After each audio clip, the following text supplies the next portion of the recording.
ऐक्य हे साताऱ्यातलं 100 वर्ष जुनं दैनिक आहे. संपादकच बैठकीतले मित्र असल्यामुळे काहीही लिहिण्याची परवानगी मिळाली. सातत्याने गेले 3 वर्ष मेडिको सोशल या पाक्षिक सदरात विविध विषयांवर मुक्त विचार मला मांडता आले.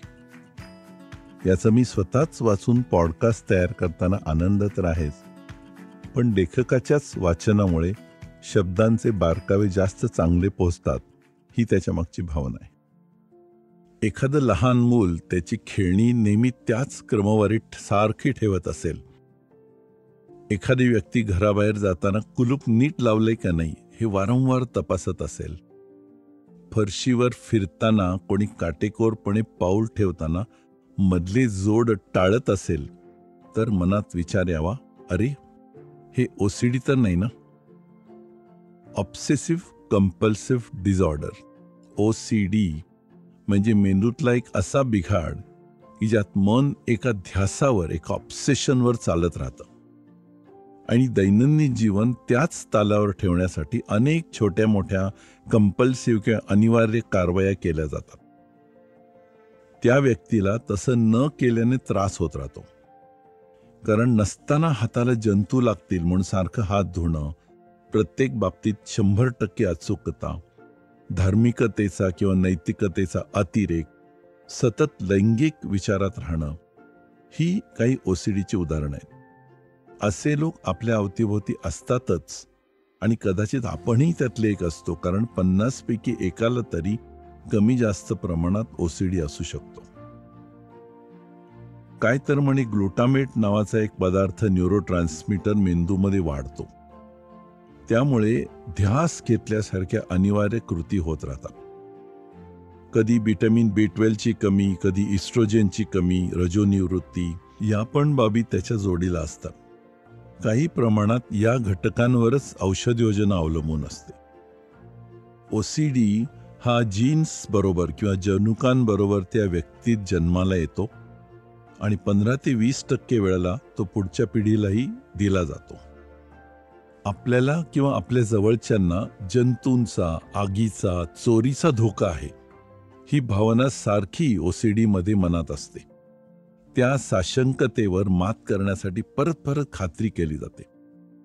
प्रवासात असताना सारखं बॅगवर लक्ष असणं, घरात ऑफिसमध्ये परत परत पैशाची, चोरीची खात्री करत राहणं, असं हे चक्र आणि सत्र चालू राहतं.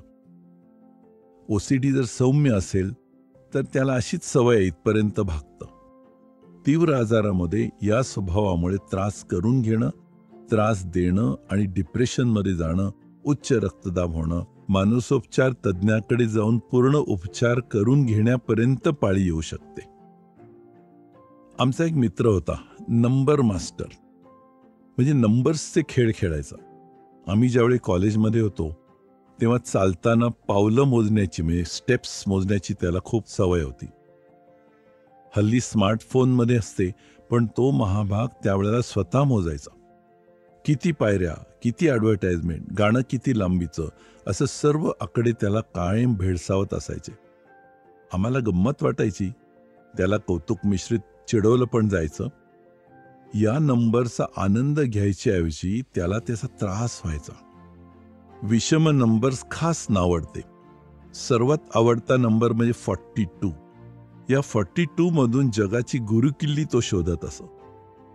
पुढे आमचं वैद्यकीय शिक्षण सुरू झालं आणि लक्षात आलं, अरे हा तर OCDचा खास नमुना होता. पण तोपर्यंत आमची फारकत झाली होती. आता तो कुठे, कसले नंबर कसे मोजत असेल आणि त्याचा विचार करून त्याला किती त्रास होत असेल असा विचार आता मनात येतो. त्याला कॉलेजमध्ये असताना त्यावेळी मानसिक मदतीची गरज होती हे न कळल्यानं आता दुःख होतं.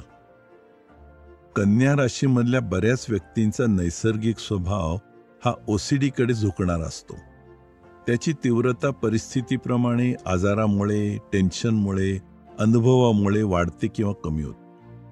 परीक्षा जवळ आल्यावर मुलगा असं काही वर्तन करू लागला काटेकोरपणाचं, तर त्याला OCD आहे का असा विचार मनात यावा.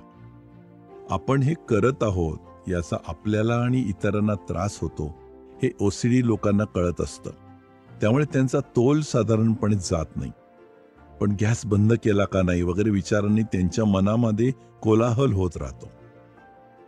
व्यसन म्हणजे ॲडिक्शन आणि OCD यातला फरक करणं जरुरीचं आहे.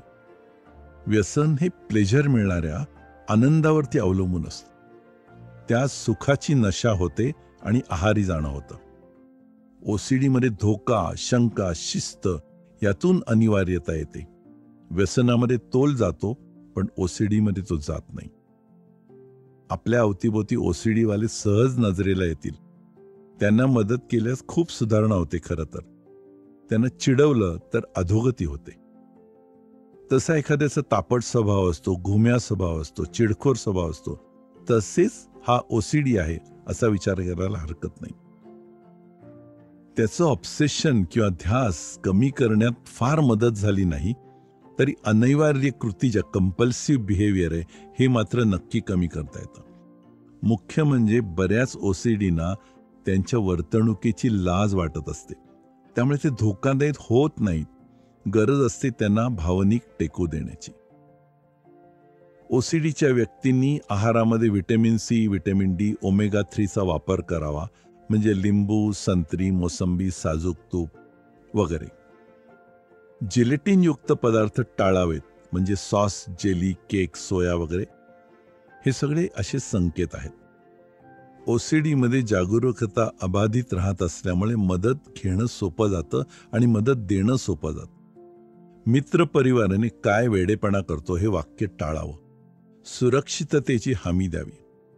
OCDचे विचार डोळसपणे बघावे आणि करमणुकीचे साधन व्हावे अशी त्याची मदत करावी. अनिवार्य कृतीपासून परावृत्त करताना अपमान न करता मित्रत्व जपावं.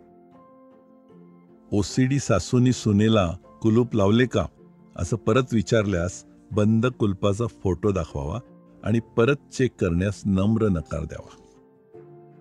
तुमचं सारखं काहीतरीच हे वाक्य टाळावं.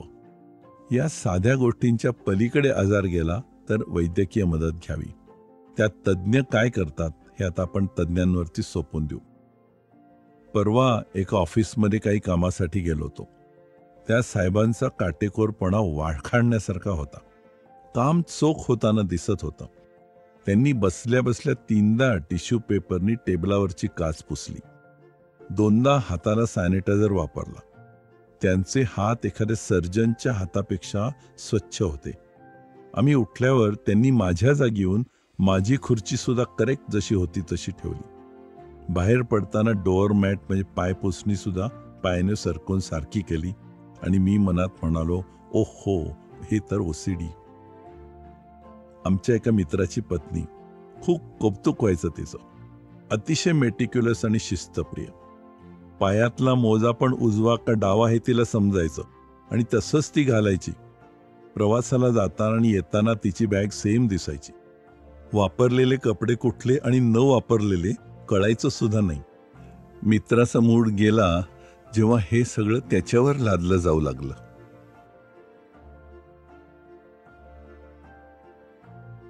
पहा, कमी जास्त प्रमाणात आपण सगळेच जण OCDचे प्रणेते असतोच. हे झालंच पाहिजे, वेळ पाळली गेलीच पाहिजे वगैरे वगैरे चालूच असतं आपलं. जोपर्यंत हा स्वभावाचा एक गोड भाग आहे तोपर्यंत ठीक आहे. पण कोणाला OCDची बाधा झाली आहे हे मात्र आपल्याला कळायला हवं. जीभ जड असल्यामुळे लाईक करा, शेअर करा, सबस्क्राईब करा हे सहजी मला म्हणता येत नाही. पण एक यूट्यूबचा प्रपंच म्हणून ते म्हणालो असं मानावं. श्रोत्यांसाठीच तयार केलेलं हे अभियान असल्यामुळे आपला सहभाग हे त्याचं यश आहे, ही मूळ भावना अगदीच आहे. कॉमेंट्स तर जरूर याव्यात. कडू असोत, गोड असोत, किंवा रात्रीच्या शांततेत जेव्हा झोप येत नसली तर मी तुमचे पॉड्स ऐकते अशी कडू आणि गोड एकाच वेळेला कॉमेंट असावी. खरं तर असल्या सर्व कॉमेंट्सची आम्ही आतुरतेने वाट बघत असतो.